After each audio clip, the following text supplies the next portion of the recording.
Welcome to our tutorial on intangible asset impairment. Before we start, subscribe to our channel for more videos.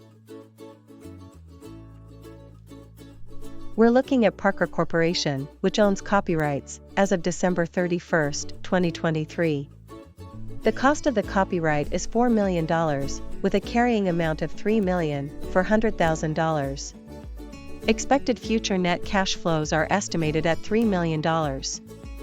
Fair value is $2,500,000.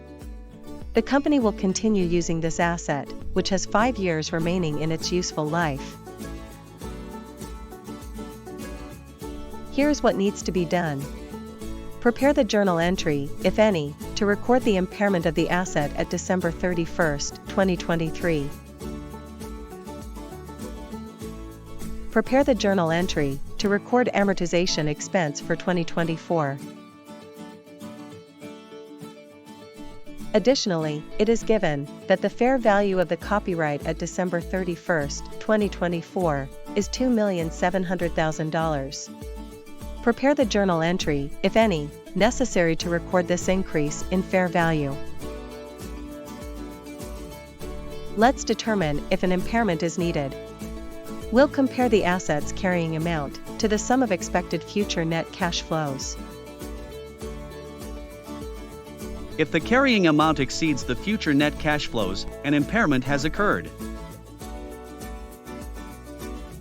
In such case, impairment loss will be the amount equal to the difference between the carrying amount and fair value of the asset. Since the carrying amount is $3,400,000 and expected cash flows are only $3 million, an impairment is indicated. To calculate impairment loss, we take carrying amount of the asset and deduct fair value of the asset from this amount. With a carrying amount of $3,400,000 and a fair value of $2,500,000, the impairment loss is $900,000. Now, let's prepare the journal entry for December 31, 2023, to record this impairment.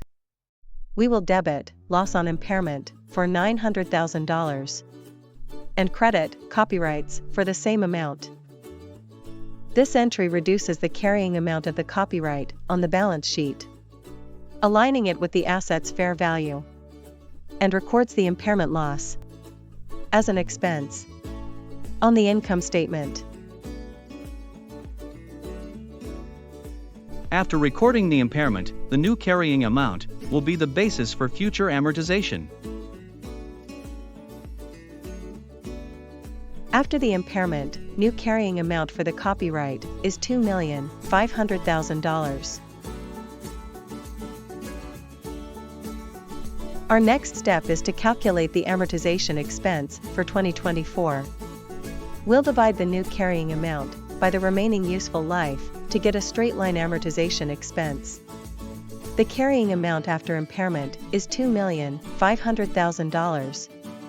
With 5 years of useful life remaining, the annual amortization expense is $500,000. The journal entry to record amortization for December 31, 2024 is a debit to amortization expense for $500,000 and a credit to copyrights for the same amount. This entry reduces the asset's carrying amount over time in line with its useful life and reflects the annual expense on the income statement. At December 31, 2024, the fair value of the copyright has increased to $2,700,000. Let's discuss if any entry is needed for this increase. Impairment losses for assets held for use cannot be reversed even if the fair value later increases. Therefore, we make no journal entry for this increase in fair value. Please note that such rules are applicable under US GAAP.